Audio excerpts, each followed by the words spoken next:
In today's video, we're going to be checking out the ViewSonic XG series 27-inch 144Hz 1 millisecond response time monitor. We're going to go ahead and unbox it, check out the buttons, check out the features. Then we're going to teach you how to get it to 144 Hz. Many people plug these monitors in thinking they're going to be optimized from the start, but you need to go into your Windows settings and change it from 60 Hz, which is default, to 144. I'll show you how to do that.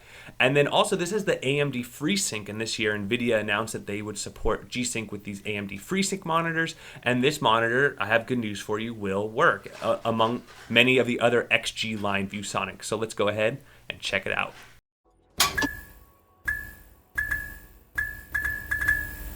All right, so here's the box. It came via USPS. It was in good shape. It's quite a big box, really good packaging.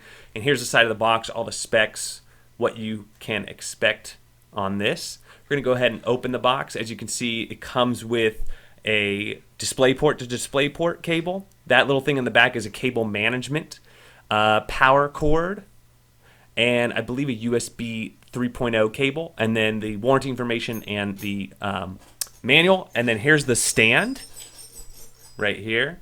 Pulling out the monitor, pretty heavy, pretty beefy monitor. This is not one of those slim monitors, one of those ones that are, you know, bezel-less. It has a big bezel, but it performs. It's a performance monitor. And there are newer models out now, so if you want those smaller bezels, those higher refresh rates, definitely go a little larger. So once you get this whole process started, you want to go ahead and screw in the base there. It's just one screw. You don't even need any tools. You could do it via hand. Just tighten it in, and there you go. And then now we could just go ahead and pull it up. It ships vertical, but you'll see how easy it is to rotate from 90 degrees to 180 and vice versa. So for you streamers out there, for your chat, you want to run it in a vertical mode, really easy to do. Or you can go ahead and set it horizontal very easily. So there's the screen, Energy Star sticker in the upper right. It slides up and down. It actually goes like a good foot off the ground. Here you can see the buttons and LED indicator light underneath the monitor.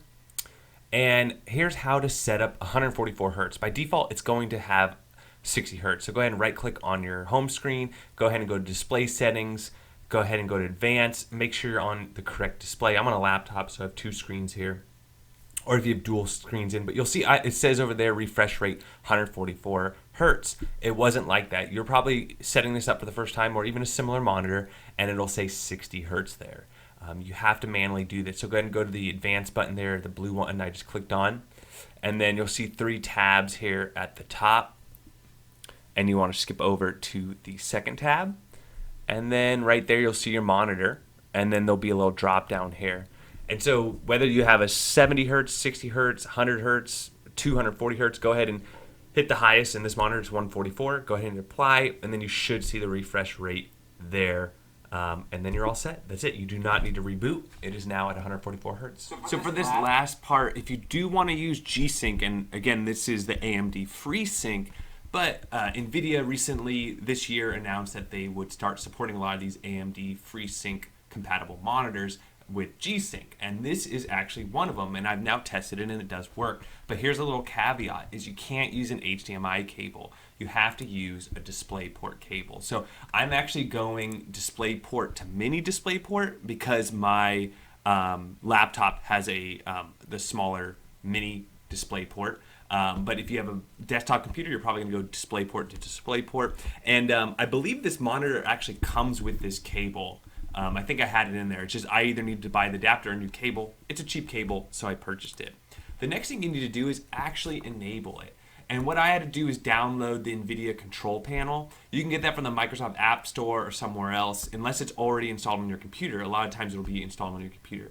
I was unable to figure it out to do it with the GeForce Experience. Some of you might have the GeForce Experience installed on your computer. These are my specs, by the way. And you can see I'm running at 144 Hz. So I've enabled my higher refresh rate, but now it's time to enable G-Sync. In order to do that, you need to go to this Nvidia control panel. Now, the reason I say you need the DisplayPort is A, I read about it, and then B, when I was on HDMI, this was not here. This setup G-Sync was not populated. It was just non-existent. But when I did it by DisplayPort, I then had this option. So it's my understanding that you need DisplayPort. That might change in the future, but currently you need a DisplayPort. So I went ahead and hit set up G-Sync.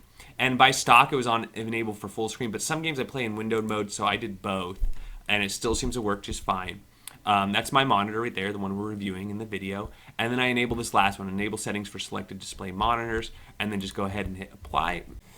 The last couple things that people have recommended is disabling VSync in the game you're playing.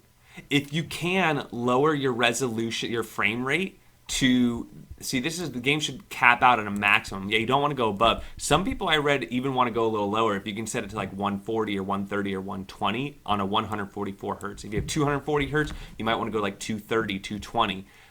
They say that will minimize tearing. Go ahead and, because you want your frames per second not to exceed the refresh rate.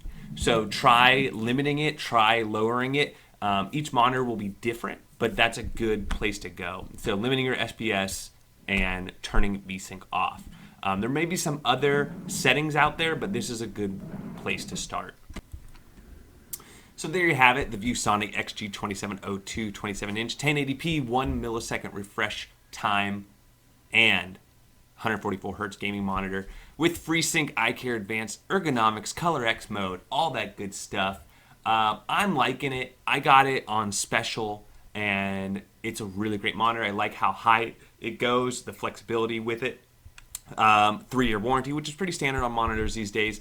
And then it does have that AMD FreeSync, which is now applicable to G-Sync. My only complaints would be, you know, maybe you want a higher resolution, but even on a small screen like this before 32 inches, the resolution isn't a really big deal. But we are coming out now with 240 hertz screens and things like that. So if you have the money, definitely splurge a little bit. You can see they have some higher lines here where they get into higher resolutions and higher hertz. If you can afford it, go ahead and go that route. As far as curved screens, I'm not a fan. I like straight, you know, non-curved screens, but that's another option for you. I recommend looking at both before making a decision. My brother has a curved screen. I'm not necessarily a fan. I like the non-curved. Overall, I'm super happy with the price I paid. I paid around $150 for it. Or it was $170. And with all the features and all the things that it came with, super happy with my purchase. Let me know if you guys got any questions. Don't forget to like and subscribe, and we'll catch you guys on the next one.